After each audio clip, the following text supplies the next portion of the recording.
outside of profit loss statement, is it possible to quantify business?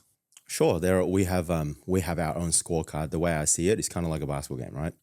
So you have your profit and loss statement might just be the main points, but then you have about other metrics like how many assists, steals, rebounds, and that might be things like your customer churn, staff churn,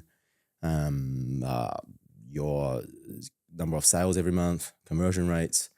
So yeah, sure, there will be a lot of different metrics, but we try to stick to somewhere between 5 to 15 key ones. So I like the analogy of referring it to a basketball game. I've actually never heard that before. Yeah. Because that's, I don't know, people can like encapsulate sports a lot easier than most things, Correct, yeah. especially men. Yeah.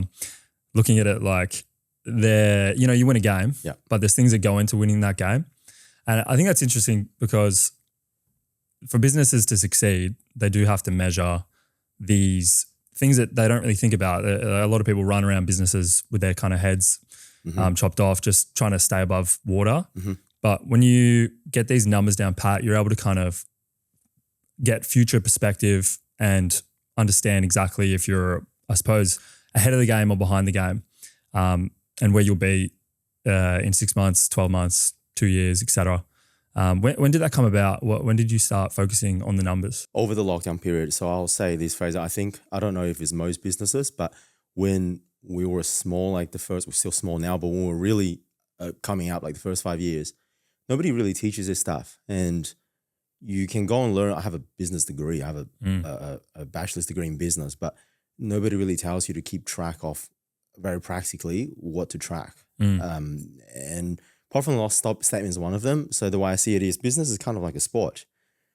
And if you have no points, how do you win? So it's more so that we have to use metrics to define success. So we know what success looks like. Otherwise it becomes really subjective. It's okay if you're just doing it by yourself as an art, because art's subjective. But in the world we live in business, in a capitalistic society, we kind of need to define, because we pay expenses and invoices based on a figure. So unfortunately, we have to go everything by that figure. So it's a definitive win or lose, a definitive you've reached a target or not. I'm not saying this has to carry over into every aspect of our lives, but for business, without this, how do you know, literally, how do you win if you don't track stuff? Yeah, well, outside of, I suppose, a profit loss, like the bottom line, there's so much more that goes into it that actually equates to that being a positive figure. Yeah. And makes everyone's lives a little bit easier, I'd say. Yeah. What do you focus on and what is not so important in those metrics?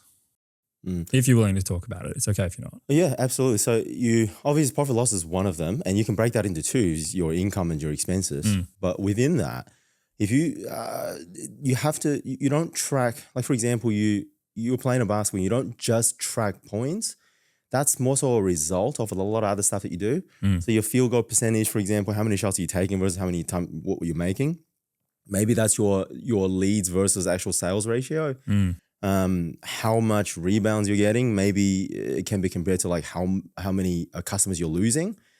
So if you get all of these stuff right, because a lot of the times if you just focus on like profit and loss, you won't know. It's probably a lot of different things that went wrong for you to get there. So even something like how many sales you make, that's a result-based target, right? So we can then try to turn that into a activity-based target. Like how many leads do I have to get to make a sale, and how many ads on how many platforms, how many clicks do we have to get a lead? And then you turn that back down into like little bite-sized chunks. Then you can set that into, if it's a salesperson, how many calls do you have to make to get that sale? So then it goes down to, I guess, a numbers game. But yeah, so that's the reason why you break it down. Yeah, but activity focus is the key there from what I'm hearing. If you can. Unfortunately, not everything's activity. Not everything is down to that. But if we could, it gets a little less emotional to just, because sometimes you could make 100 calls and get nothing, and that 101st one, you get one. But it's not that one, it's 100 before that. So doing it like an activity, because I grew up doing sales, and it makes it very, it makes handling objection a lot easier. So you don't expect to convert every sale you talk to. Right. It's more so that, all right, if my conversion rate is 25%, instead of trying to get like 50 sales, I'd do 200 calls. Did I do my math right?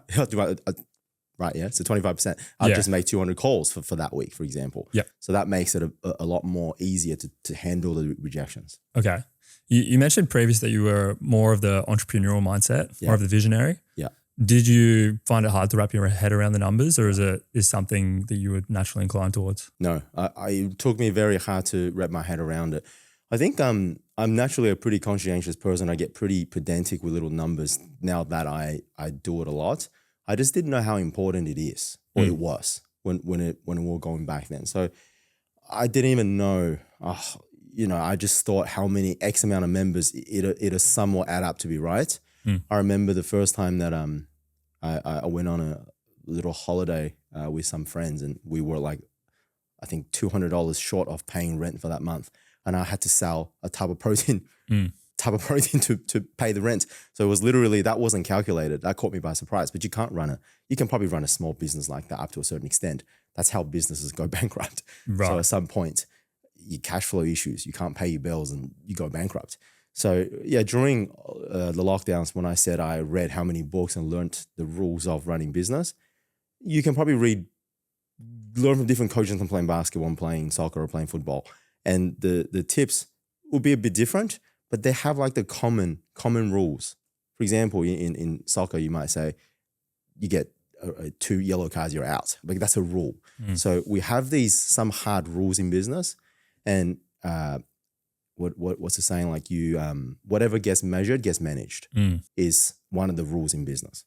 It's a brilliant one. Yeah. If you're not looking at the numbers, how do you end up in a situation where you're selling a tub of protein to stay above water, I suppose, keep the rent in check. So it's a pointless game. So how do you lose? How do you win? I suppose things that you would learn in business, is there anything that you found that kind of makes the biggest difference, or is everything that you learn in a diploma or a degree of business kind of set in stone?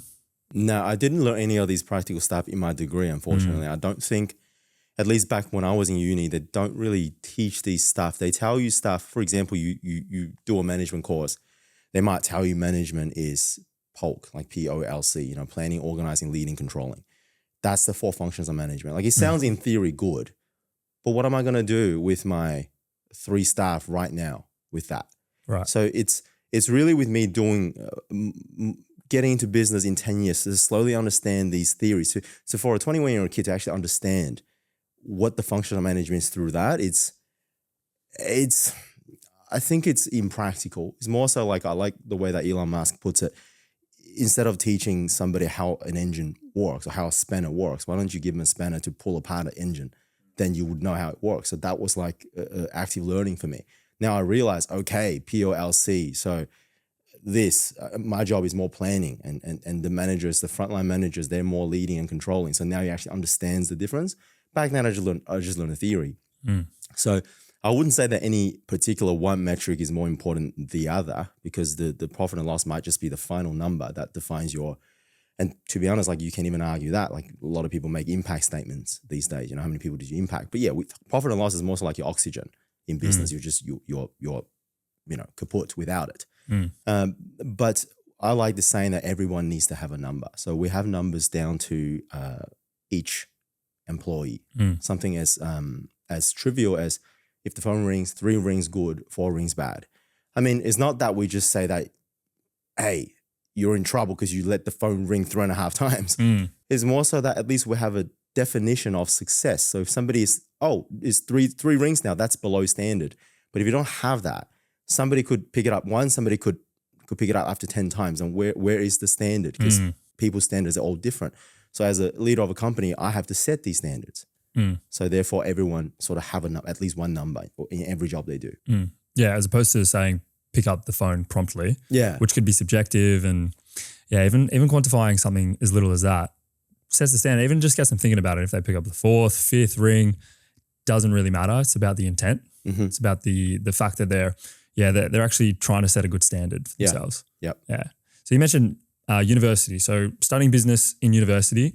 I think anyone who does any kind of business management course or maybe at high school even learns about the business management types. So examples being autocratic, a laissez-faire approach.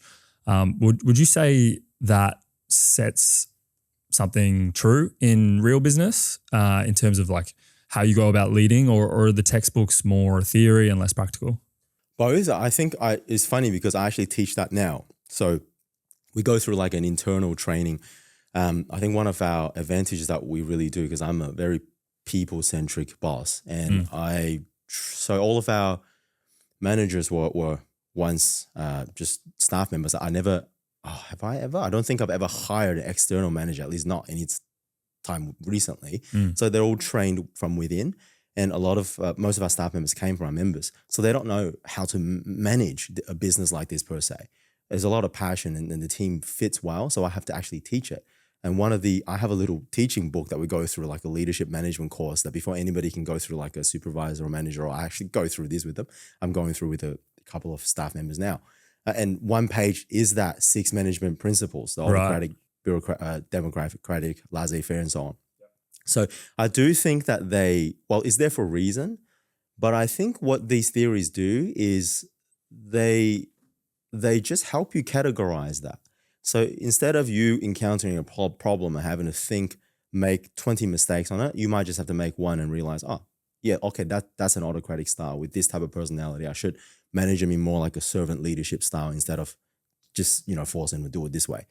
But if somebody comes in, for example, it's something really urgent, very important, you need them to do this way by this deadline, doing it in a democratic way may not, because they probably prefer you to just manage them autocratically. Tell me what to do right now. I don't want to make this mistake. And then for that type of personality, you might have to do this. So you have to, I think a manager needs to be somewhat fluent in most of these. Otherwise, you're sort of a limited manager, because you can only work, everyone's different. So you only end up working with a particular personality type that suits you. And what are the chances of you always hiring and finding that particular type? So I think if you're a good leader and manager, you can get the best out of a lot of people. So yeah, for example, like your example of that 6 management principles, practices, we use that. Not that every day you think about it like, I'm doing this now. Usually it's like a blend, but I do teach it to my staff members.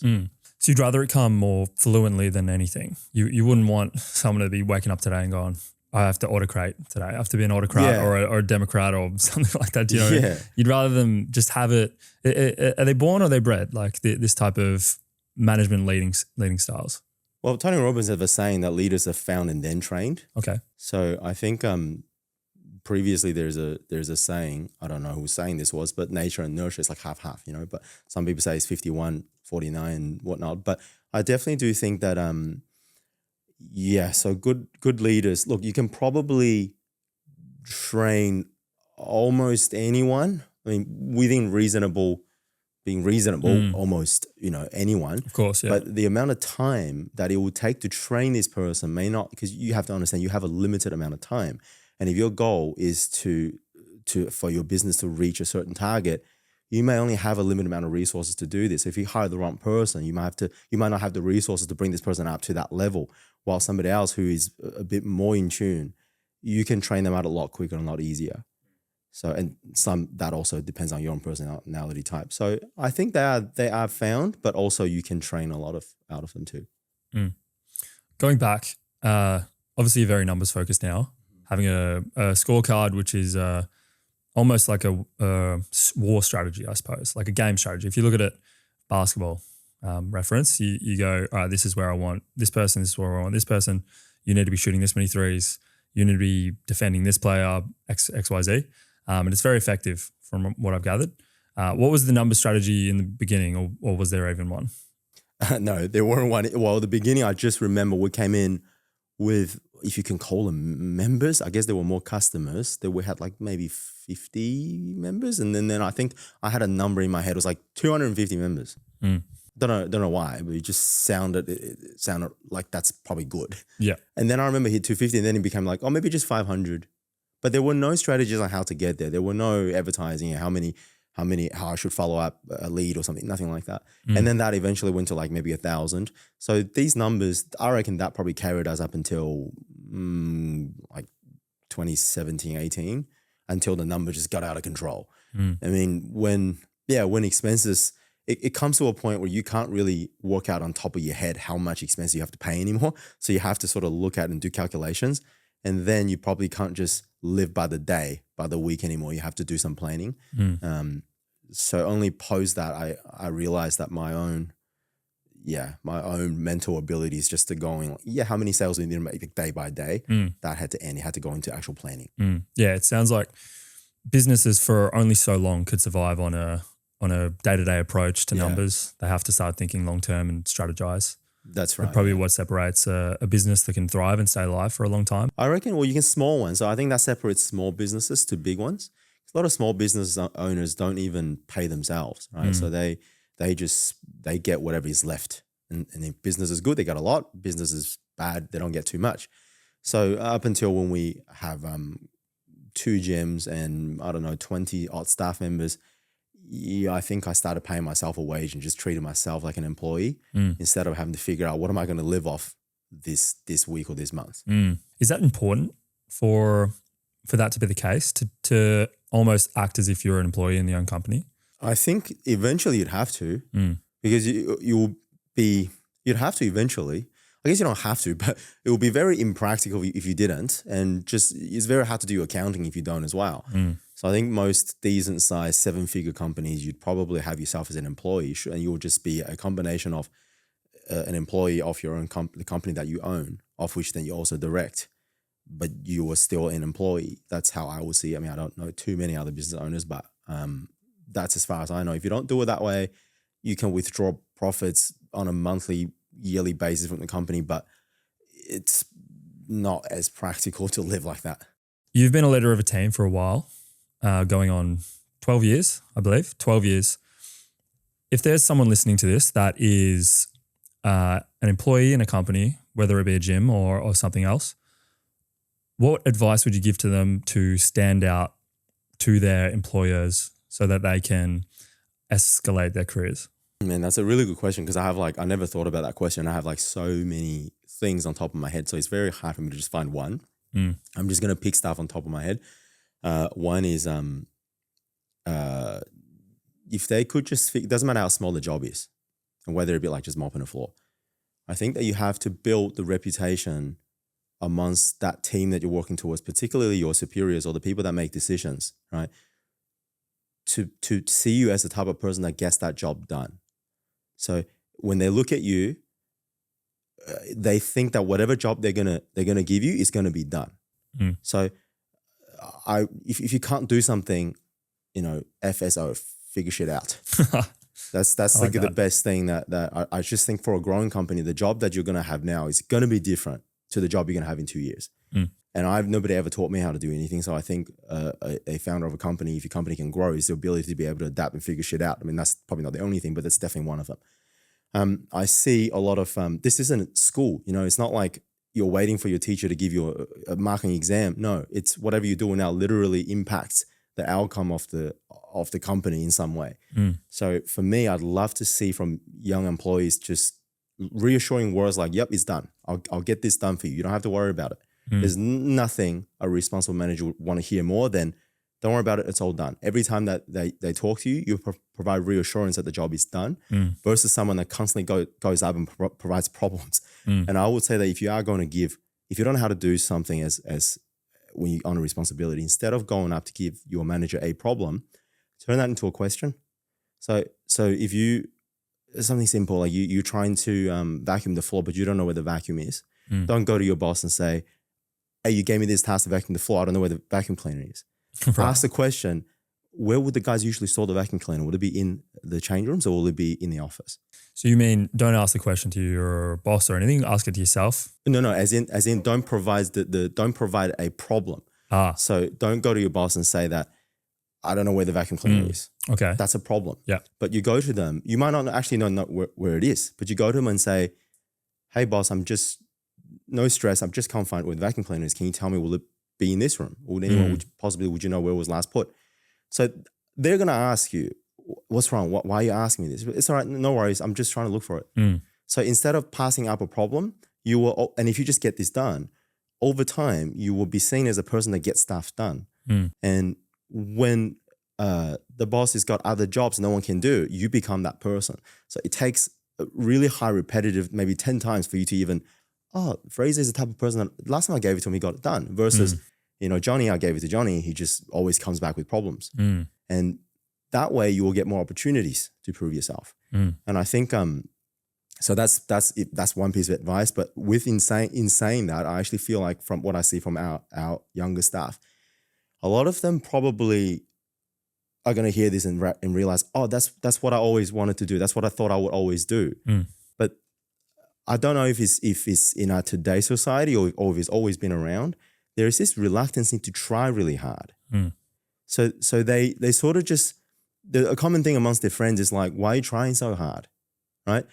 But it's almost as if that I guess it's not almost, it definitely is embarrassing if you try hard and you don't get a result out of it.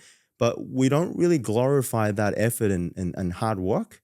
So I was never that ashamed to try hard. And I think that it goes with that saying that, if you're driving in the middle of the road at night and somebody's car's breaking down and hollering at you to sort of get out and push their car, you wouldn't do it if they're waving at you. But if they're pushing their own car, you'd come out and help and push. So it's everyone just waving, asking for help. But what I mean is be that person that pushed that car. You probably don't even have to ask. People come out and help you. Have you heard of the bystander effect? No, is that what it is? Somewhat bystander effect. So the bystander effect is, they did a bunch of psychological studies where, someone laid dead on a floor or something. Okay. And everyone walked past. Everyone's just like, I don't know what the hell's going on there. They don't want to get involved. But the moment one person got involved, everyone got involved. And it takes like one person. Same with like the lines. You know how there's lines? Yeah. Like luxury stores do this. They like manufacture lines because lining up to something, it seems more exclusive. Yeah, there's order. But then you go, well, everyone's lining up. I have to line up. I got to line up. Like this seems like pretty cool, right? But if no one's there, no one goes to it. So that's a little bit of that. If you're in a business. But I think in this way is more so if everyone is like telling you not to try hard, that impacts you negatively. You got maybe I should try hard too, then I'm doing too much. Well, it's a little bit of following the crowd to some degree. Yeah. But the moment someone sees, if there is a culture at least of working hard or they see that their boss is working hard doing the extra mile or they see that their co-worker's doing the extra mile. Yeah. Some people try to kind of cut them down and say like, why would you do more than what you're paid for? Yeah. But some people are going to have the right approach to it and say, well, that's great. Or he's doing great. Like, and there's also a reward in that. Like if they do see someone doing the extra stuff and then get reward for it, then they might go, oh, okay, maybe I should actually do that. Because it's the old saying, right? Where if you do less than what you're paid to do, then you'll always get paid less. But if you do more than what you're paid to do, you'll eventually get paid more than what you're doing, basically. Yep. It's a saying that I think I reckon you put it out there. I mean, I don't know if there are going to be comments. People are just going to be like, oh, that's not the case. My company doesn't look after me. Look, it probably is. Like you're probably going to get taken advantage of. Yeah, there's context involved. So what? For like sure. you're going to get taken advantage of in life. Yeah. And not everything that you do. It's just you're going to get. There are going to be good people. There are going to be bad people. 100%. If you're going to let bad people just let you take your courage away, take your positivity away, then I guess you don't really deserve that. Somebody might come out and say, well, but I've been bitten so many times. Well, yeah, but your sufferings don't justify your immorality. You have to keep pushing. That's literally the definition of a good person is that you're good despite the bad that happens to you. So I can't, like it's to me it's so obvious, right? But because I guess I've walked it, but I do think that when I was younger, it is embarrassing for me to just get flyers and knocking on doors myself to say, could you please buy something from me? I need support for my business. It's embarrassing to do that. But I guess if you set yourself no plan B, I guess you got no choice. And now to look back at it, I look at it like, of course, like if I didn't do these stuff that I didn't want to do, I mean, it would have never gotten past stage one. So I want to encourage like all the younger kids, put in the effort, start to sweat, even though you get no result for it. Don't worry about the people that laugh at you.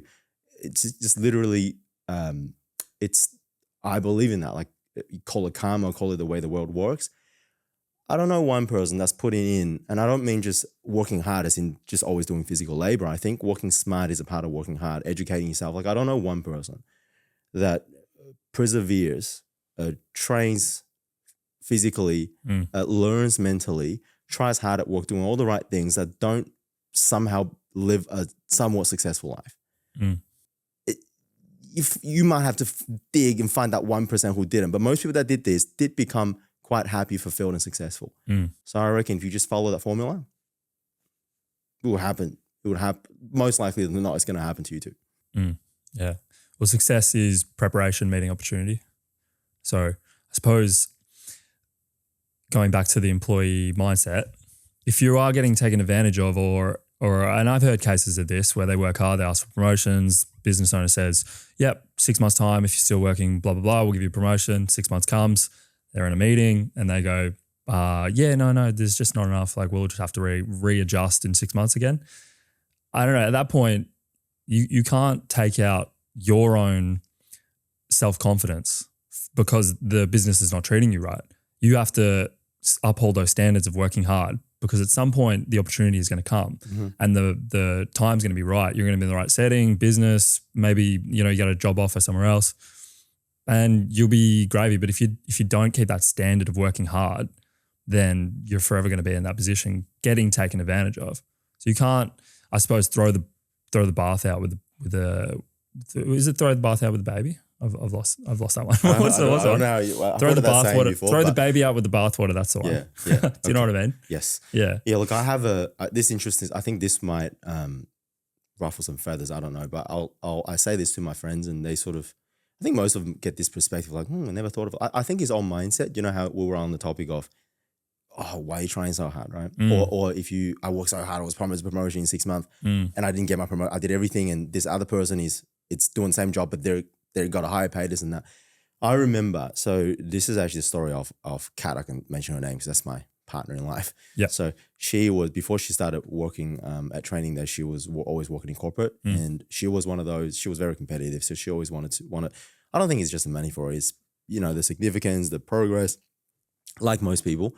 And I remember she'd be fighting for promotions all the time. Every 6 months, she'd be fighting for promotion. And this particular time, and she's the type that wears a heart on the sleeve. And if she doesn't get a promotion, sometimes she actually has a sulk. She comes to me, cries at home, like, why didn't I get this promotion? Yeah. So this particular time, I remember she came to me, and she might even throw up a fuss at work. And something along the lines of, I'm the one that do the most at my job. I do like 3 people's jobs. This is girl in this department, she's doing half of my job and she's got a higher pay and a higher position than me, and I ask for promotion and I don't get it. So I hear this, right? So, and this is my partner in life as well. And I don't, if I thought very little of her, she wouldn't be my partner in life. So I'm not saying that you're inferior for having these thoughts or something. So this is a very normal thought to have. But my mindset on this straight away was I started laughing at this situation. I said, okay, well, first of all, like I don't know the situation of this other girl, and you wouldn't know neither. She might get fired the next week. You don't even know, right? So let's put that aside. But let's just say that what you say is the truth, that she's doing half the work and getting double the pay. Okay, let's just say that's the truth. And if I'm the CEO of the company, let's just say you're getting $50,000. You're getting paid $50,000 to do a $70,000 work, while the other person is getting paid $90,000 to do the same $70,000 work. Who is more expendable in that case? In other words, who is adding more value to the company as compared with how much you're getting? So if somebody has to go, it's not you. If you're genuinely doing a good job, the other person is much more at risk at letting go than you. So you might not even know the company could be plotting that, and you're actually the person that they're waiting to keep. And when that happens, there's more budget, you might end up then saving them money. Right? So that is a very likelihood of it happening, but people never think of it like that. So I think it's a victim mindset sort of thinking. I don't mean it's their fault, but I just think a lot of people taught to see things that way. I straight away see this and go, that's good. Means you're adding more value. So me as a company owner, I can see this. And if somebody's doing the work for less, I straight away see this and I go, I'm planning something. Like, you have to trust that unless the person that you're reporting to is not capable and is stupid and they can't see it. In which the case that your company probably won't go well anyway. But in the case the company has grown to that, and someone's going to notice this. Things don't happen just out of luck. And eventually good things are going to happen to you if you can persevere long enough. But if you keep screaming, keep shouting about it, you're going to be a problem for your boss. They're going to be like, oh, you were good. Now you just keep coming back to me when you're the person I actually wanted to promote. What I mean is, like, that may be the case, may not be the case, but there's just so many ways to be able to look at this, whether you look at all the things that are wrong in that case, or if you look at all the positive things I just mentioned in that case. So I think mindset is how you are taught to think. They learn helplessness. A lot of people just learn that from their environment. But our version of this, the purpose of this podcast is to show people, there's another way of thinking. Yeah, I agree with that. I think most people should focus on, everyone should focus on what they can control and basically forget the externalities. That's how you get the most out of life anyway. But I do understand, and playing devil's advocate, that sometimes there's businesses that have extremely large layers of management, and sometimes your manager could just be, I don't know, someone who like, I don't think we live in a perfectly meritocratic world where merit gets rewarded. There are businesses or there are management structures where the manager just likes one of the employees better and the other one's working way harder, producing way more than the other one, but the other person gets rewarded for it. Absolutely. Which is quite unfortunate. But I think you should always try and find yourself in situations where you are rewarded for your effort. Yep. And being a business owner is obviously the most simple example of that. But if you can't be, I don't think it means that you should just sit by and work as little as possible. Yeah, no, you should always be striving. Yeah, definitely. I think it does happen. I don't want it to come across as unempathetic and insensitive to say that doesn't happen. It's more so that even if that was the case, all right, fine. You say that this is the reason why I'm not there, but what are you going to do about that? Yeah. There's nothing that's not going to change. So you still have to be able to focus on the power of what influence you have. And that's literally the definition of character, isn't it? Like other people will play dirty, but you don't let them drag you into the mud. I have always believed in that. I don't think people around me have always played clean. Like I was a reason for that. I remember the first corporate job that I had, it was exactly like this. It was, I think I was like a marketing assistant and I saved the company on my first day on my job. I think I saved the company $20,000 because they were ordering this little merchandise from overseas and from a local supplier who was getting them overseas. And I just thought, why don't you just get it directly from the supplier, end up saving a lot of money? It's literally the same thing. And I teed all that up, literally took me a day. I think it's saving $30,000 a year. And then I went to my boss to get my pat on the back. I wanted to say that, hey, look what I did on my first day. I was 20 years old. And I got nothing. All I got was oh, nice. Very cool. Cool story, Wayne. And I sat back and I just felt so discouraged. Yeah. And then I went back at the conversation with Mum. Mum's like, well, of course they're not going to recognize you. You just threw your boss under the bus because if a 21-year-old can come in and do this job better than you did for 2 years, what does that say about you? So obviously she's not going to say that to her boss. But like it's I'm not saying playing the game, but you have to be able to, maturity is to be able to understand these things and find the influence. Okay, then what can I do about this issue? How do I get the other boss to mention? Or perhaps that there's something else that you can do in that situation. But I'm not saying it doesn't exist. I'm just saying that there's always something that you can do about that. It's good if you can label it though, that the way your mum explained it, that's pretty bang on, I'd say. Yeah. Egos get involved.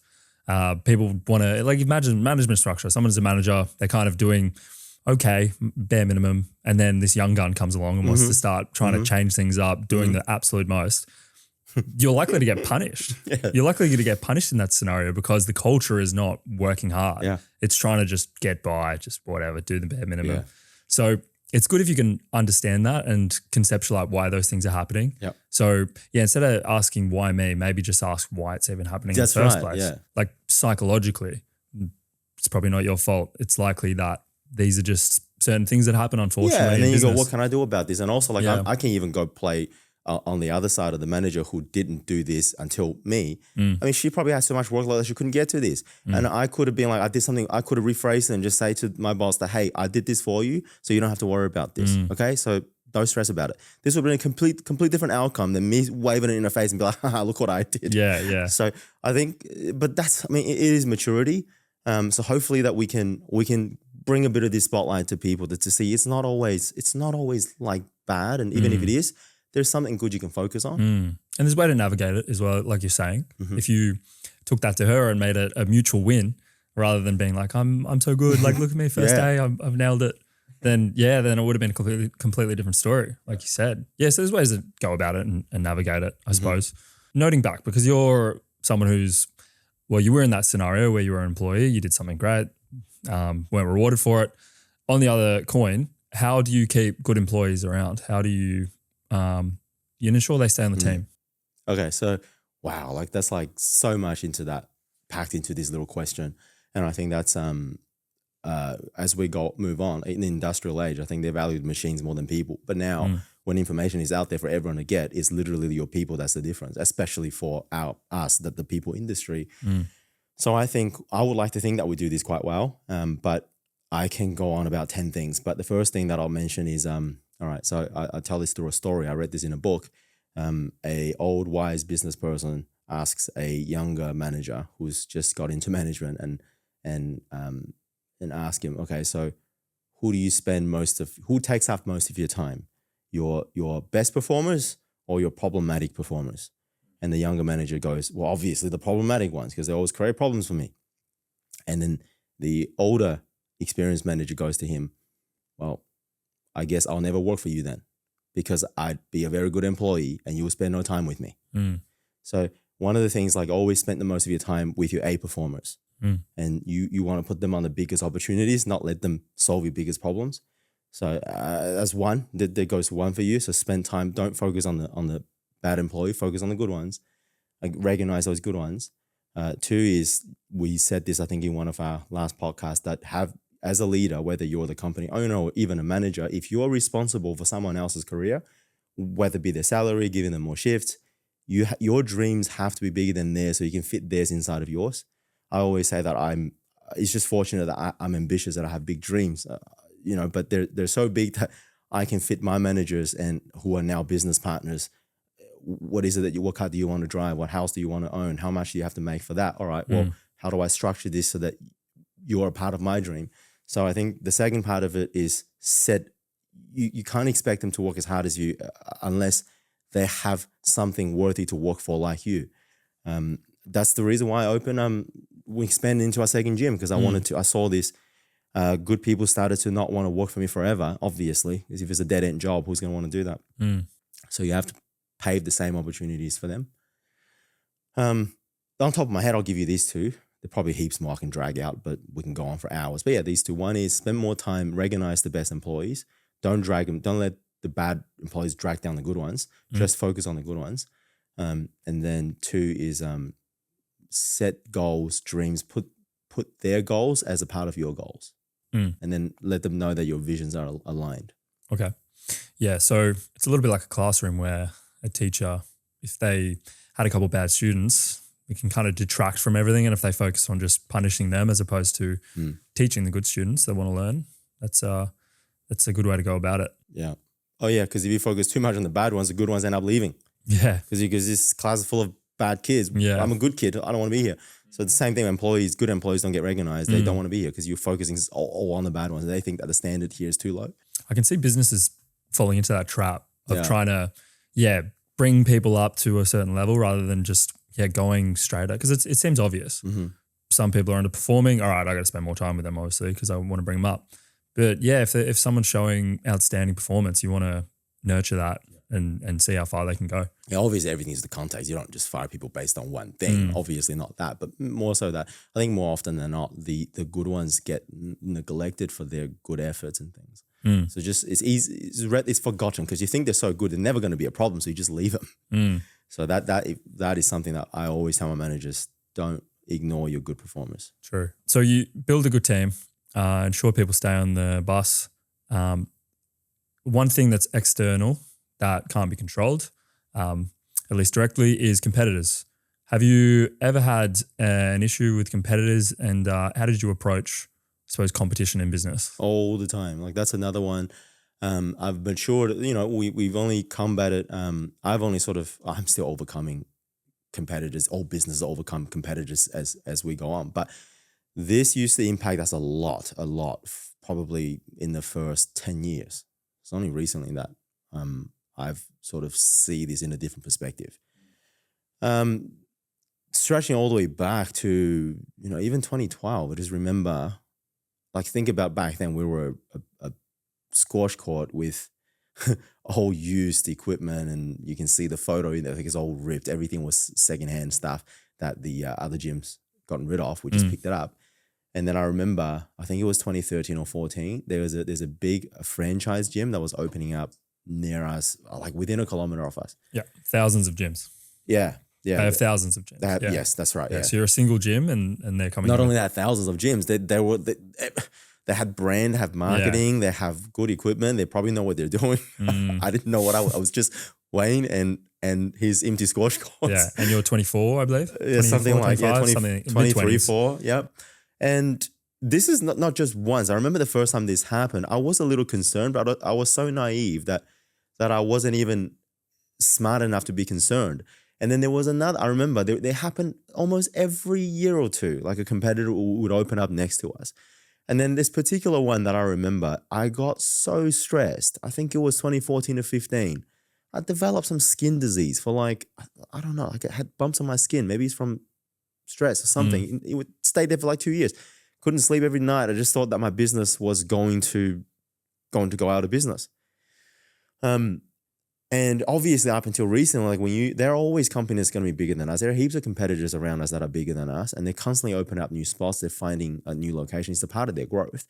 And it's a genuine threat that when you're offering a similar product or service, especially when bigger companies can undercut you in pricing and do better than you in some comparative areas and tangible areas that they can advertise on, of course you're going to be a bit worried. And regardless of how good our staff members, management, and customer service is, you're going to lose some business to these competitors.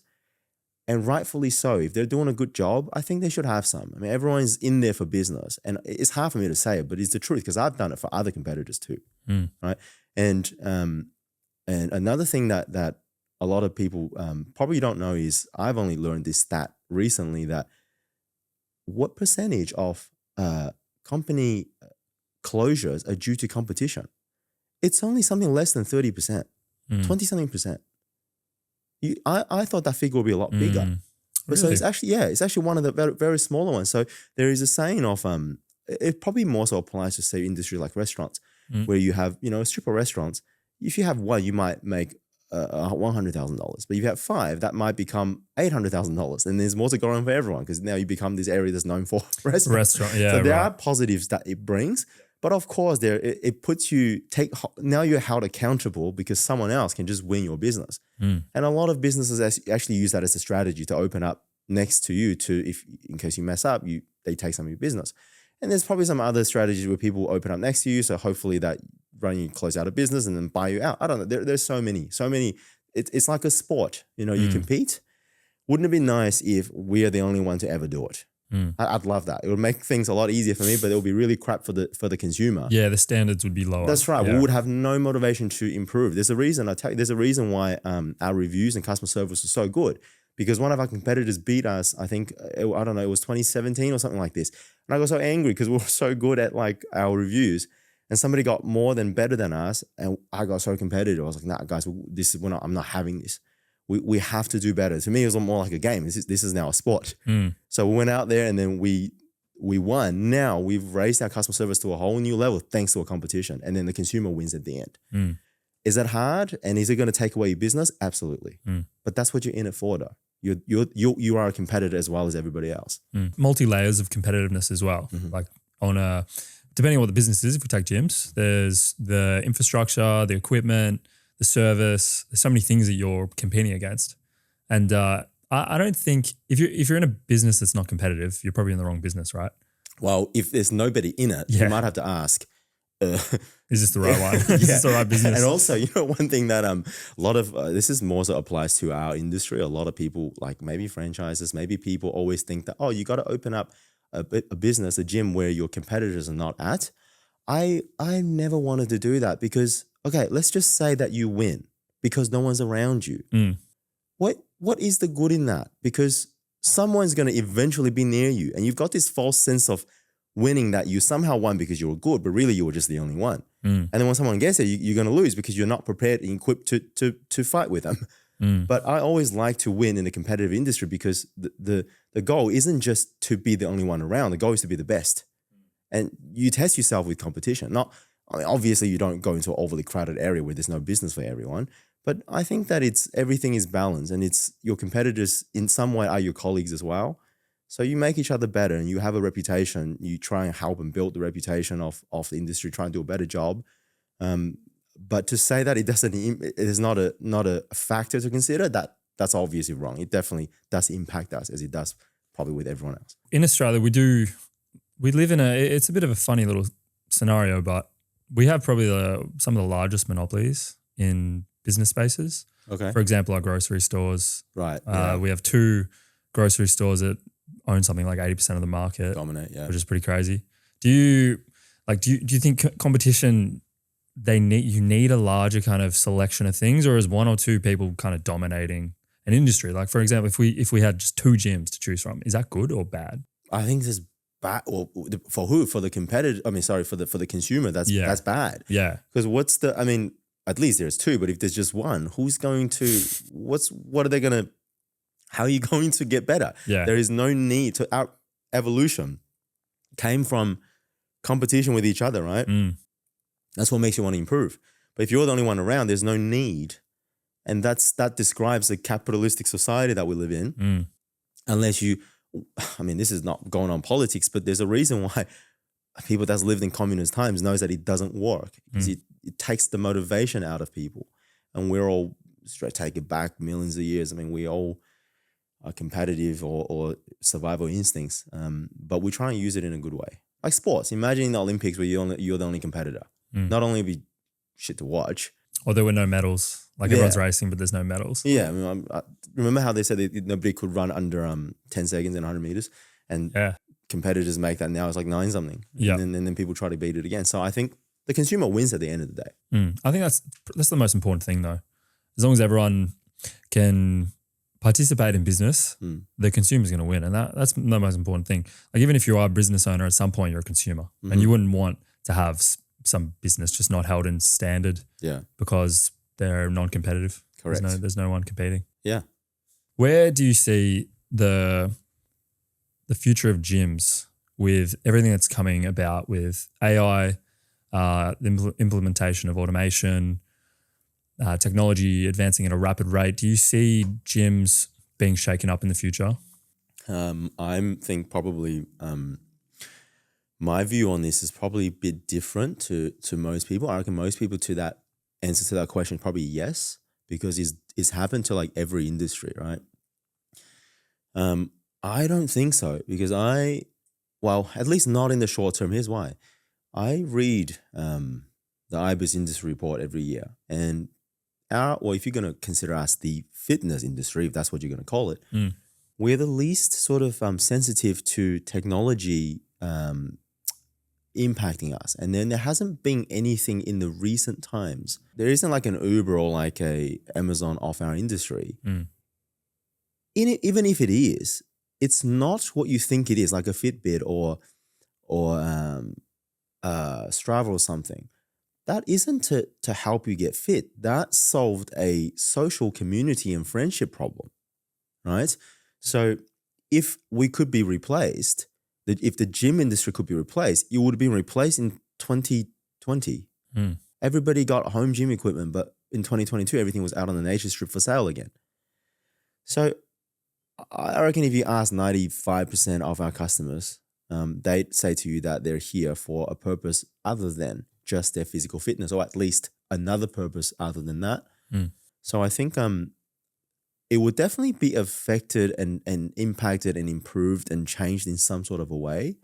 But I don't think is going to take away people's need for the environment that gyms provide, unless we're able to do that on a platform other than in a physical space, which I mean, I don't know. It's just, I think that in the short term, I think there will always be a place for a good community.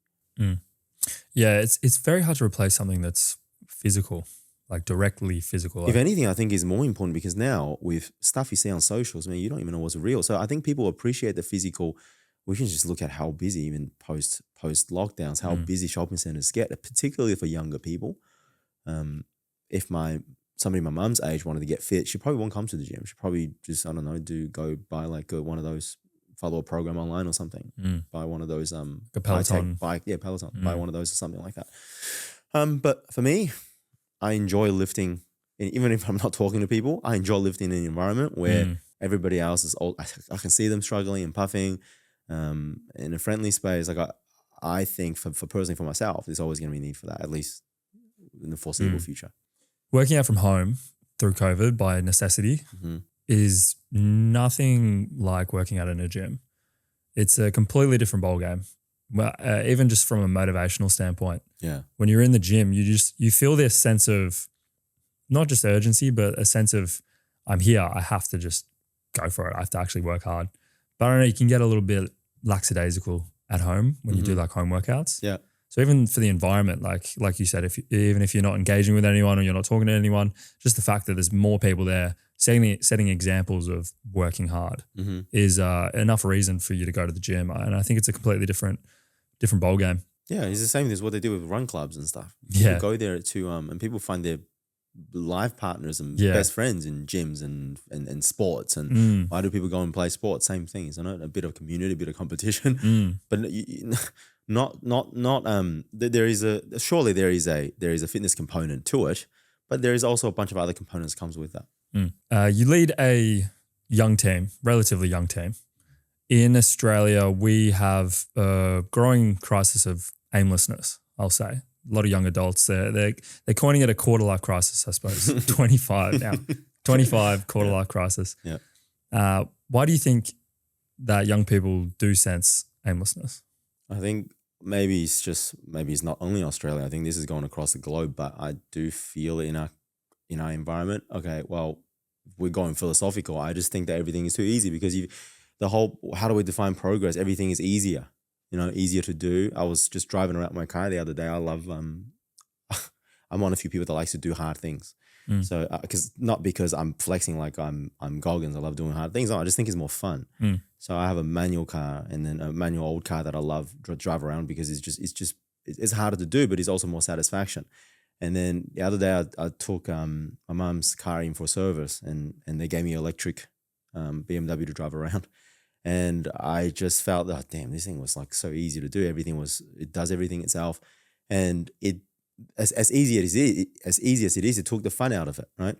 But imagine that applied everywhere in life. Everything is just so easy, but I don't know anything that you would enjoy that is easy. So you've accidentally taken out the fun. I know that wasn't the purpose. The purpose was to pursue progress so that you don't waste useless time and energy on things that can be done by technology. But then as a cost, as an accidental cost, you've taken away fulfillment and fun, right? So this goes to, everything. Like what you don't even need to, what about in the dating scene now? Do young people even need to know how to talk to people and try and they know how to text, I think. Yeah, they know how to text and they can. I remember I was young when, these dating platforms came out and it became so easy for people to just network on that. But growing up, we always thought that was like an art to be able to use your charisma and charm people instead of just, I don't know, use the right AI edited profile photo or something. So, but that sort of applied everywhere. I think it took out a lot of satisfaction, hence your word aimlessness, because there's no fun, there's no purpose. Everything is just utility. So I agree it's here, but I think it's applied like literally everywhere. The harder the climb, the better the view, so to speak. How do young people create that form of conflict and friction in order to enjoy their lives a little bit more? In the gym. Literally, what you've just asked, that's literally why I felt so compelled as a young kid to expand the gym and make it and normalize that. So everybody should train for something. I got a story to tell this spontaneously. I told this to a staff member yesterday and then she told me that, well, you should tell that story because I didn't think it was a big deal. So the story was that I was at our Clayton gym. I train like a member every day. And people usually don't know who I am. So I just, not after this, they would, but usually they don't know. I love blending and love being a member. Incognito. Yeah. I put my headphones on. Come on, this is my therapy as if it's everyone else's. So I'm in there training and then I saw a newbie young lady in the gym with two, I think one might be a boyfriend, the other one might be a brother or something, but they're obviously experienced. And this young girl in the gym was struggling on the chest press with like the lightest weight. And he wouldn't move. It was moving, but it was like she was struggling. And then the two blokes near her was encouraging her to be, come on. And then she got so embarrassed because she could barely move this thing. And she started laughing and squealing. You could tell she's embarrassed. And when you get embarrassed like that, everyone starts to look at you. And then it was peak hour. Everyone looked at her and she got even more embarrassed. And then she just gave up and she was like, oh, I'm never coming back here ever again. This is so embarrassing. And the two guys with her were just like, nah, don't ask when you're here by yourself, just ask the guys in the front for help. She's like, no, I don't want to come back. she did come back. She ended up coming back with her friend. So she would have got a friend to join up with her. And then what you realize is over time, she's still doing that same weight, but she no longer is embarrassed about struggling because she realized everyone else is also struggling. So what she thought was struggle was everyone else's normal, right? She didn't think that was a part of the gym. So now she's struggling normally. And then she does it for a week. She goes into the next stack and the next stack. So this is what I mean by like learned helplessness. Like we surrounded by people that thought this was so hard and I can't overcome it. And before you even tried, you've already come to that conclusion that I can't overcome it. So I think this is why the gym is so powerful, because she came to the gym in an environment where literally everyone with all walks of life was just struggling. And she thought, oh, maybe I wasn't struggling. Maybe I can do this. So over time, she is now a regular that comes all the time. It warms my heart to see stuff like this and he also is enlightening to see stuff like this because I didn't realize, wow, like, yeah, okay, newbies actually have that fear of like embarrassment and it comes from like the smallest things. But that's a literal example of how to get more fulfillment and purpose in life. Do some things, endure through the hardship, then slowly that grows into a passion. You can't find it. Well, I always believe that progress equals fulfillment. It equates to it. So you need something that you're progressing towards and maybe getting a bit better at. I don't think enough people have, whether it's a hobby or you're actually taking in a business venture. You need to be able to see like you said, the weight stack. You need to be able to see that visually, the weight stack going up and up and up. And the gym is like a perfect encapsulation of progress. And I think anyone who, I suppose, hasn't gone to a gym or isn't doing some sort of physical activity, running, there's so much that comes from exercise, even just talking about mentally, endorphin release, everything else in between. But the idea of being able to be somewhere, as this beginner started, really struggling, embarrassed, and then come back and not only change physically, but change mentally because now she understands that this isn't embarrassing. This is actually a good thing. And she, I don't know, well, it sounds like she's now enjoying it. She's enjoying the struggle because it's something that not enough people really encounter. I think that's, this is why I think gyms, maybe they're just not gyms, but overall training, I think is going to grow when people realize what this is for, because lives are going to continuously get easier, right? So where are you going to find this elsewhere? You have to create it. Yeah, like back then our grandparents in war, they didn't have to go to the gym to get fulfillment. It's just fulfilling to see their family alive and wow, and that's enough. But for me, I need to go lift some weights to feel good about today. So I think it's going to get more and more and more easy. Then you're going to need an outlet somewhere to build that resilience. So I think this is, whether it will be or not, I think it should be. It'll help people a lot more mentally than it would physically, I believe. Yeah, the easier things are getting, it's almost like they're actually becoming harder, so to speak. They're easier in some respects, but mostly like as a whole, it's probably getting harder for people. Yes. Which is crazy. So yeah, so you think conflict and having some sort of difficulty in life is important? Yeah.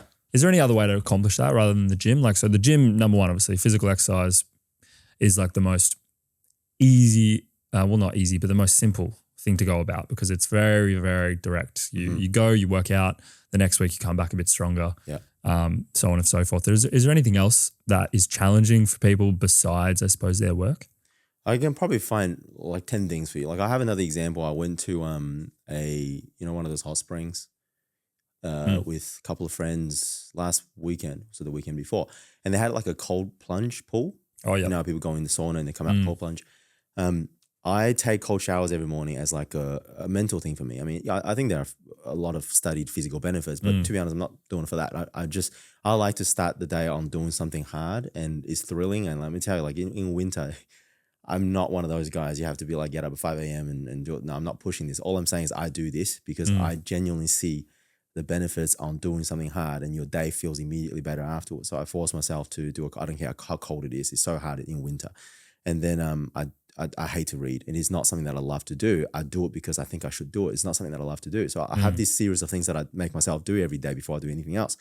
And I think he's doing me good. And I believe he's doing me good until that I went into this cold plunge with my friend that they jumped in and I'm telling you, and they're like trembling. I could not stop laughing because the way the boys like, they were like trembling when they were chattering trying to talk to me. Yeah. And I just jumped in. I was like, is this cold for you? Yeah. And I could literally, I'm literally just having fun in it, like I'm taking a bath. And that was like the first time I realized, well, unless we're built different physically, Yeah. it really wasn't cold for me like at all. So, well, there's another one for you.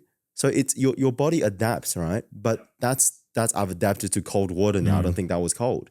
Yeah, well, that's almost more your mindset rather than your body, Perhaps. I suppose. It's like your expectation. Like when someone doesn't commit to a cold shower or cold exposure and they do get in something that's not cold to you but cold to them, even just a pool, then they go, their expectation is this is freezing. Like this is going to be so cold. Yeah. So they're getting in and they're like, oh, I'm so cold. I'm so cold. Maybe it's that. Yeah. I don't know. I was like, is this really cold for you, or is it just maybe I have a better tolerance for cold now? Yeah. Or one or the other. But what I'm saying is, well, that's my physical proof. I didn't know before. But I guess reading, I couldn't read as well as I could 4 or 5 years ago because some people just label this as ADHD. I just think that I was bad at reading. Like I'd read a page and I lose focus. I have to literally go back and it took me like 10 minutes to read a page. And the more you do it, now you can read a lot quicker. So I think almost everything that you can find in getting better at and therefore having this fulfillment of that, oh, I got better at this. Yeah, I get you. Yeah, a similar story with the cold exposure. I think it's very impactful mentally, even just to teach yourself self-control as well, because it is, there's so much screaming saying don't get in the shower. Like, it doesn't get any easier. Like no matter what, especially in winter, it's like, it doesn't get easier. It's so funny. Like you'd think I'd get used to it, but every time you're thinking like, should I have a hot shower? Should I turn it hot? Like it'd be so nice. I have this thing where I like on the weekends, I take hot showers. I look forward to it so much. I look forward to getting up on Saturday because I'm like, I can take a hot shower. Ready to have a hot shower? I force myself. So Monday to Friday, I do like, I count seconds. I sing the Rocky song. Okay. Eye of the Tiger? Yeah. Oh, no. Is either that or the theme song. I don't know what it's called. Oh, okay. But I sort of shadow box and I count to at least 60 seconds. But after a minute, it gets pretty easy. Not easy, but it gets a lot less harder after a minute. Yeah. But you're right. It doesn't get easy. Yeah. But you need those extremities, I suppose. Yeah. Like even like if you're constantly having a hot shower, then you're not going to look forward to that hot shower on the weekend. That's right. Yeah, that's a good thing because who would have known a hot shower is going to make you that happy? Yeah, exactly. So I found happiness by not having that often. Yeah. So it's a little bit of not expediency, not even something as small as a hot shower. Like if you're able to deprive yourself of that luxury, then that becomes so nice. Yeah. So you need to do more hard things. But it comes down to self-control, I suppose. Like some people, it just might be so difficult. Like they're thinking, I've got to read, but that's like so out of the realm of anything. Yeah. So it's tough to really get started on that, I suppose. Yeah. Like I feel like you might be coming from the perspective of adding in things to increase your ability to perform, I suppose, or increase your mental. And it did take you a little bit of time. But I don't know, it's something so hard about getting people to do something as simple as a cold shower. It is. Like it seems like it's straightforward. Yeah. And if they can realize the benefits, then they'll do it. But most people wouldn't, I suppose. Similar story with trying to lose weight or get in shape. Like everyone knows in the back of their mind that it's eat a little bit better, move a little bit more, but still it's not as simple. Yeah, because it's so delayed. Yeah. Right. So like now I feel seeing that compared to my friends that I feel so now there's no way you can tell me don't do cold showers now because I just literally saw the benefits and that becomes a lot easier, but you don't really get that benefit until you do it for like a sustained period of time, especially with something like training or losing weight or reading. Like you don't see that until ages. So, all right, well, I mean, there are books for this, Atomic Habits and whatnot. They say that you try to reward yourself. I mean, there are technical ways that you can make it a little bit easier for you. But I think that the biggest thing that's worked for me, right, I'm guilty of this. I always go, I had a really, up until probably like 3 years ago, I had a really bad habit of sleeping really late, sleeping at like 4 a.m. Because you know how when I first started the gym back then, before it was 24 hours, I did my training like 10 p.m. So I had this habit of sleeping late. And therefore then when I could, I want to get up late so you can get your sleep. And then I was getting up at like 11 a.m. and like anything before like 11 a.m. I feel anxious on waking up to, right? So then I was like, I'm sick of this. I'm going to change this. And then I go to the extreme on, I'm going to get up at 5 a.m. every day from 11 a.m. So I'm going to get up at 5 a.m. every day. But what you realize is there's no way that I can fall asleep like 8 p.m. So then I just try and force myself. So the first day, I'm just not going to sleep. So I think I just stayed awake. And then the second day, I was so tired that so I thought that would work. But it works for like a week before you bounce back to normal. So I realized that didn't really work for me. It's more so actually, it's really hard for ambitious people because you want that goal. It worked for me to set really small increments and making it something that you like to do. I just turn the clock or alarm 1 minute early every day. And before you know it, in like 60 days, you're like an hour earlier. So it's so gradual that you can't feel it. And then eventually I think, I don't know what it is. Then I enjoyed getting out and go to the swimming pool. I just drive to the swimming pool in the morning to take a swim. And then that became enjoyable. And then I automatically started waking up early. So I think setting really small, what's that saying? Like think goals, think big, but think progress, think small. So set really, really small progress. Even if it's like reading, for example, read like 1 page. Yeah. Just read 1 page. For me, I started off with, it was like 2-3 pages. And then I was like, no, let's do 10 a day. Like I can probably do 10 a day now. But sometimes like today, I was busy this morning. So I think I did like 2 pages. That's all right. Tomorrow I'll probably try and make up for it. But yeah, it's you make it a bit easier to stick to. Yeah, I heard this little hack that kind of encapsulates that quite nicely.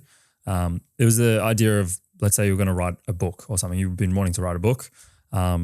You sit down and you say, I'm just going to write 1 sentence. Just 1 single sentence. Because how hard it would be to write 1 single sentence. Yeah. But then once you write that 1 sentence or paragraph, whatever you want to set, you're now writing. You might as well keep going. Yeah. So similar with reading. I've got to read half a page. Once you read half a page, you're not going to be like, I'm done. You're probably going to read a few more pages. So it's just making it as easy as possible for you to get started. Yeah. So you don't set these expectations like I'm going to read an entire book, or I'm going to read for 2 hours in the morning. I'm going to wake up at 5 a.m., go for a run. That's going to be difficult. Yeah, that's going to be way too difficult. Yeah, people that's never been to the gym, you can't expect them to. I remember this as a young kid, somebody that clearly haven't been to the gym before. I go, you got to do this, you got to eat this. What I didn't realize was I've just scared him off now. There's no way he's going to come back because it just feels like this is not him. So you got to slowly change somebody's identity, and you get him in just to even sit on the couch and read a magazine or something. Like that's a good start. And then before you know it, a week later, the guy's doing like 10,000 steps. So I think setting them small is the same thing as a lot of our training day powerlifters and me. I used to do weightlifting. In competition, I always want to go for the biggest number, but they say that no, your first competition, make it really easy to hit so that you get confidence. Okay. So then every time you do it, you feel like I'm not afraid of it. So then you start to enjoy it. Yeah. If you fail a lift, maybe you don't want to compete again. Yeah. You're so like scared. I'm not good. So I did this all the time in training. Now I can't do it, So you want to be like, I could have done way more than this. And you want to come back. I can't wait to do it next time. There's real magic in achieving things. Yeah. That you set. If you set a week in advance, you say this week, I want to do this, and you make it almost certain that you hit it. There's magic in that, because then the next week you're excited to kind of tick things off again. Yep. In Australia, we have tall poppy syndrome. And for those who are unfamiliar with the term, Wayne found a perfect quote to encapsulate it this week. You sensed that you should be following a different path, a more ambitious one. You felt that you were destined for other things, but you had no idea how to achieve them. And in your misery, you began to hate everything around you, by Dostoevsky. And to put it more plainly, it's easy to hate those that succeed than to be brave enough to follow your own ambitions. Yeah, it just not goes without no surprises. I'm sure we all have these in some, like jealousy is a natural human trait, but it is. I mean, if you see that competitiveness, right? But it's one way that can make you better, or you can just make you just dwell on it and be like, I just give up then. So I don't necessarily think it's the hating or the jealousy that is negative. Is more so than your reaction to it. I found that quote somewhere, I think on someone's page, and I saw it and I thought, damn, like that's pretty much it, isn't it? Why people hate on people? It's pretty powerful. Well, what do you think for someone so I kind of grew up in a circumstance where things that were overly successful were kind of frowned upon, working hard, or I don't know, for example, people driving nice cars or having big houses. It was almost like looked as an affliction. Like they're doing that to compensate for something. Yeah.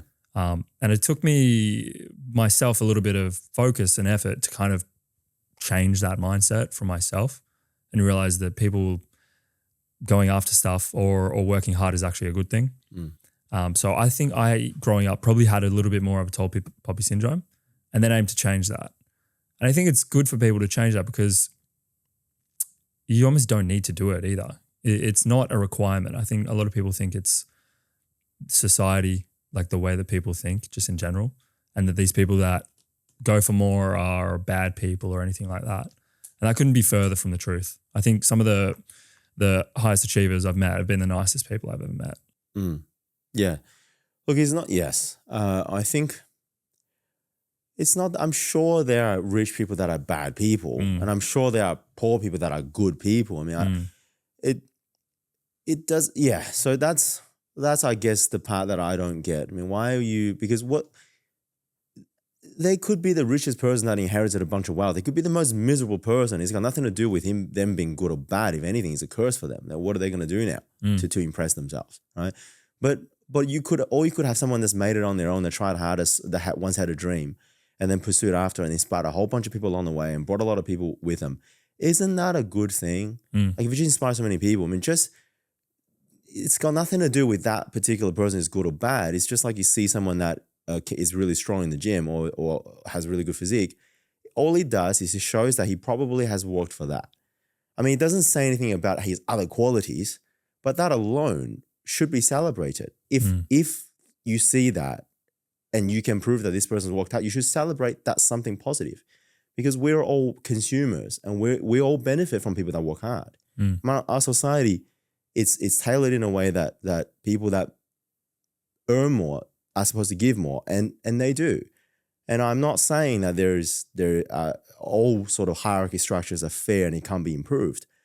But again, is what you look at. There are positives of it. We can't disregard all the positivity it brings.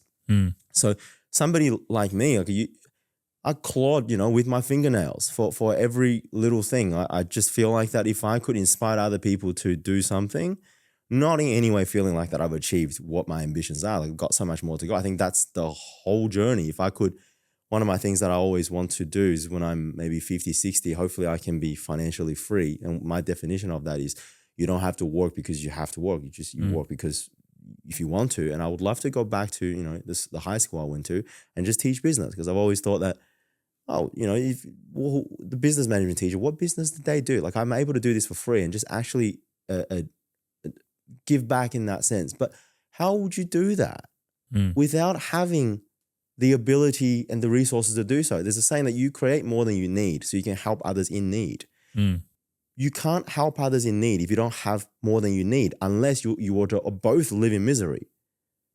I just don't believe that we all have to suffer and live in misery to save the world. And that sounds like a pretty damn shady world to live in. I'm quite optimistic to say that. I think there are a lot more, like my equation for this is just 51-49. That's one of my favorite. Hopefully I made this up. If I didn't, maybe someone else did, but I thought I did. It's you give the 51% and you expect the 49. It's so little marginally, because everyone just wants to give 50 and get 50, right? I'm going to get the 50, you get the 50. But people are so afraid to accidentally give a little bit more. They'd rather expect the 51, and they're so afraid they expect they give the 49 so they don't give more. Then they expect to take the 51. But you times that by 7 billion. That's that's a huge deficit. But if we all just increase that 2%, so we give 1 extra percent and expect 1 less percent, that's a huge surplus. So I think that with this mindset, you have to physically do more. Like you have to pay that cost. And probably in reality is more than 51%, because there are a lot of people that are expecting the other way. So you probably have to more like 60-40, but just give more, expect a little less.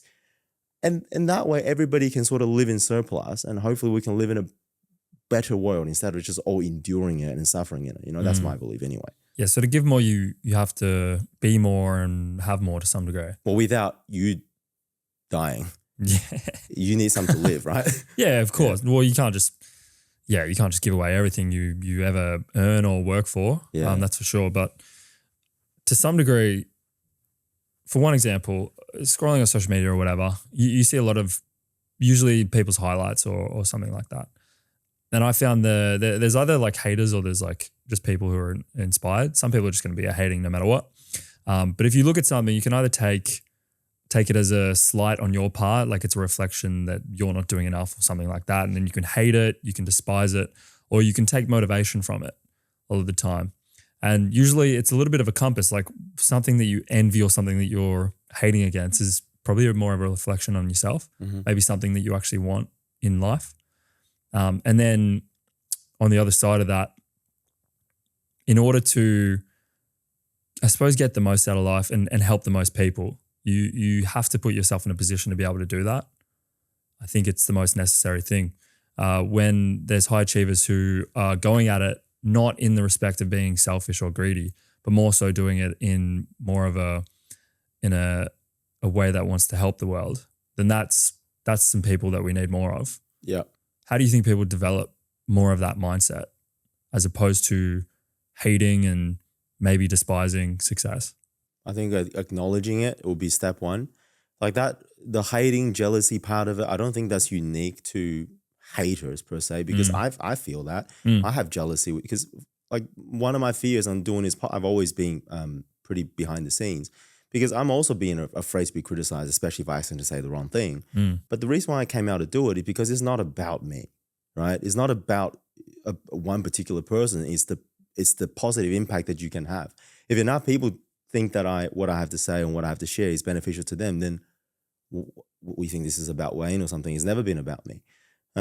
So I think that it's okay to feel the jealousy and to feel the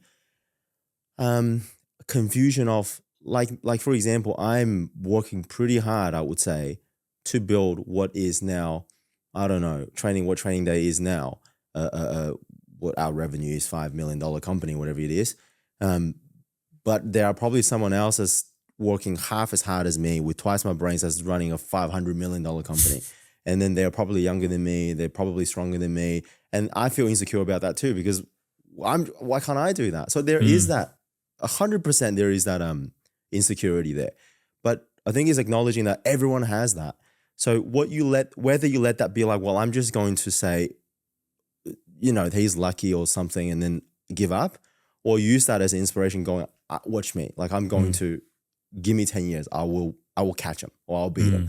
So whether you do or not, it's the mindset. So only by acknowledging it, and I'm hopefully sharing this, my perspective, even vulnerable thoughts, people can be like, that's not unique to you. Everyone has vulnerable thoughts. Everyone gets jealous. Everyone starts to hate. But if you're going to hate like that and do nothing about it, well, good luck hating for the rest of your life then. Then you're just going to be doing that for the rest of your life.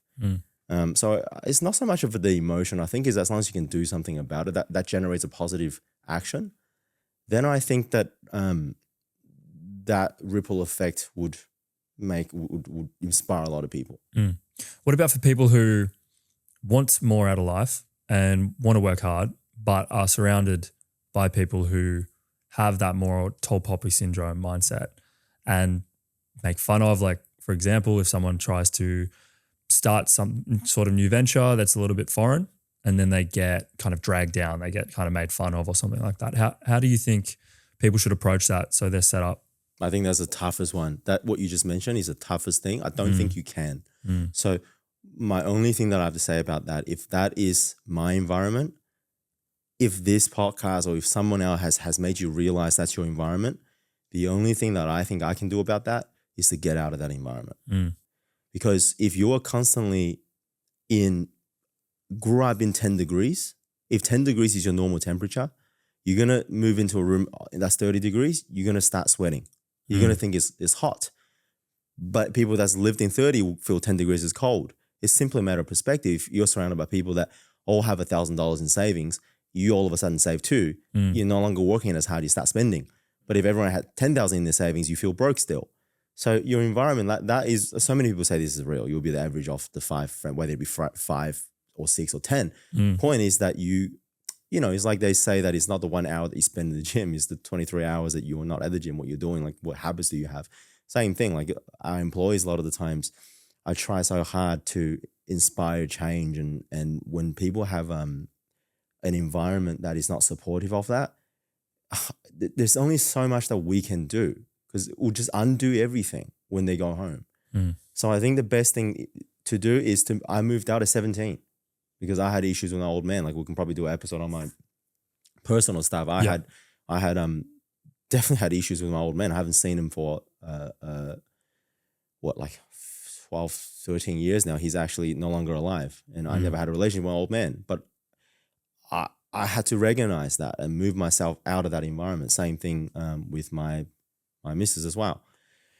I don't think you can combat and fight it, or at least you don't have the power to change the people around you. So it's to acknowledge that we are all vulnerable to this, whether it be the people around you or your social feed or your environment, your work environment, your home environment, all of this. You sort of have to change that norm. What is your degrees norm? If you want it to be high, you sort of have to find people that have your desired behavior as their normal behavior. And then that will probably eventually bring you up. So you have to elevate your surroundings. Yeah. A lot of people do struggle to kind of put themselves out there as well. Even from the perspective of friends, associates, the network that they're in, what degree is their temperature gauge set at basically? What kind of thoughts are they having? What kind of things are permitted by the group, I suppose? It's like this experiment that there's like a bunch of monkeys that got put in an enclosure. Okay. And then there's a bunch of bananas at the top of a ladder. And one monkey goes up and they spray the monkey, the people. And then one by one, eventually the monkeys go up and all the monkeys start to grab the monkeys down because they're like, you'll get sprayed if you go up. And one by one, they continuously replace each monkey until there's an entirely new set of monkeys in there. Okay. And they're all grabbing the people, even though no one's being sprayed. Right. So it's like the circumstances you find yourself in. A lot of the time, that's kind of your ceiling, so to speak. So you need to elevate that. But also, if you're trying to do something new or something foreign, there is never going to be a time where you're not criticized. You could be doing the most like the best thing ever. You're still going to be criticized. Yeah. And you could, for an example, be the best apple in the world, the best, most juicy, tasty apple in the world, but someone's going to hate apples. There's no way that you can please everyone. And if you're trying to avoid criticism, the only way you're going to do that is to be recluse. There's no way you're going to avoid criticism. So I think it requires some sort of thick skin as well, and knowing that that's coming, at least accepting it to some degree. Yeah. Because if you don't, then maybe you just won't be able to hack it either. You've got to be able to accept that criticism, know who you are, have that self-awareness. Yeah. I think that's pretty major. Yeah, man. Yeah, I guess if you don't do anything, but then what do they say is you go fight for what you want, or you better get ready to want what you get. Okay. Because it's one or the other, and discipline or regret, I guess. So yes, it definitely is that. And people's struggles are different. For some, it might be an environment issue. Some might be born with, I do believe there is an element of luck involved. Growing up, I never thought luck involved was there. And as I got matured, I don't think luck is a word that I would use for it. But there is definitely elements in your life that you are not in control of. But the good thing about it is everyone has that. And therefore that is unfair in a way, but is fair in a way that everyone has something that's bad and something that's good. So that something that's good is probably also unique in yourself. And then if you're able to find that, then there's something that you have that nobody else has. But yeah, your environment, that's a massive one, man. Like I think that's probably the biggest one. And unfortunately, we don't get to choose that. But I don't think anyone gets to choose the environment that they're born into though. Yep. So I think it's just something that we all have to fight. And if you're in an environment that you feel like it's pulling you down, I think the best choice you can make right now is not even like money or job or anything like this. Just move away from that environment, get yourself out of there. And then everything else should start to, at least it won't be pulling you down. How would one go about doing that? If you're young, 18, you're dependent, I suppose, still. Yeah, for me, me, you just have to make the sacrifice. Yeah, I don't know how to, but for me, I just remember, growing up in that environment that I was in, my old man it wasn't good. It was a lot of physical abuse, and it was one of those movies that you'd watch. I was physically battered, physically beaten and stuff like that. And the like Child Protective Services, I'm pretty sure, send me back to China and live with my grandparents. It was that bad. Wow. And anyhow, but he had his issues. You know, he was a kid. My dad was a kid that was like adopted, one out of 7 kids during the war or something. Yeah, he had a proper story too. Everybody has a story. Until I found that, realized that I did realize it was a moment of like, what? Like my whole motivation was just he was the bad guy. Like I wanted to just beat him and whatnot. Now you see this and go, oh, everybody has a story. So, but what I did recognize was that, okay, well, I'm not going to let this repeat itself. So I just, at 17, I moved out. I could because I think I had a girlfriend at the time and their family was so nice that they're happy to take me in. So when I was 17, I stayed with them. And I realized straight away, wow, people are not all evil. It's just because my old man was like that doesn't mean everyone is evil. And there were, I would stay there. I sleep in their house. They fed me. They taught me love. And my mum was telling me positive things to try and change that motivation to something positive. That over time. And then I met a group of people I started to do some public speaking, and then they started to encourage me. So for me to say that I did it all by myself, it's probably wrong. It's probably being a bit ungrateful. I did have those things around me, but I would also say that I probably had less support than your most, I don't know, Australian families. I didn't have, my mom's not here, my old man was like that. But even I was able to find some grace in life. But I didn't know how to. I think if you want it bad enough at that point, I don't know what situation that you'd be in, people will be in. But you have to find a way. Yeah, and getting that positive example as well, to realize that not everything is like this is probably massive. Yeah. I realized when I was younger, it was more so, how come other kids' dads are like this? Why that became resentful. Like, why me? You know, why does this happen to me? At some point, I got into a lot of personal development. I started reading a lot of Tony Robbins quotes and just philosophy stuff, and then I realized, well, try me kind of thing. Like it's about here's an opportunity. You got suffering? Great. You have an opportunity to be extraordinary, because literally everybody extraordinary has something, and mine is not even that bad compared to people like Nelson Mandela and Goggins, if you read his book. So I'm also see it as an opportunity. No one's everyone's journey is unique, so no one's gonna be able to tell you how to do it. So go back to that original point I made, is FSO, like figure shit out. Just have to do it. It should be planted on everyone's mirror. Just figure shit out. Yeah, I saw that somewhere. I heard that somewhere, like it might have been on TikTok, like it was like a CEO, she was like saying, best quality I look for is FSO. What is that? Figure shit out. Yeah, right. I thought about it, it's like GSD, get shit done. Yeah, okay. Yeah, these are all good ones. Yeah. What was the other one? You mentioned the other one last week. What is it? Everyone congratulates you on being pregnant, but no one knows how many times you're being effed. Yeah. Everyone congratulates. These are all good ones. Yeah. I reckon the best quotes have swear words in them. They have to. Well, I like that one because it's so visual. Yeah. Because it happens to like everyone, right? Because you're not going to go and just celebrate. You don't go and tell family and friends, you know how many times you try to do it? Everyone's congratulations. And I think because it's a real, everyone knows. It'd be like, so you don't have to, because people that had a kid would probably know this. But all of a sudden, you just become successful or something. No, I'm not going to go to you and be just Suki Lala and just tell you all the things I've been to. I'll do it to inspire people, to help them, but I'm not going to be a victim. But don't just assume that it all came like this. It's the outcome. Everyone sees the outcome, not the climb. Yeah. So hopefully that paints a good picture, because I realize, people get that part of it. We'll hit on that next episode. I reckon that'd be good. Amazing. We'll call it there.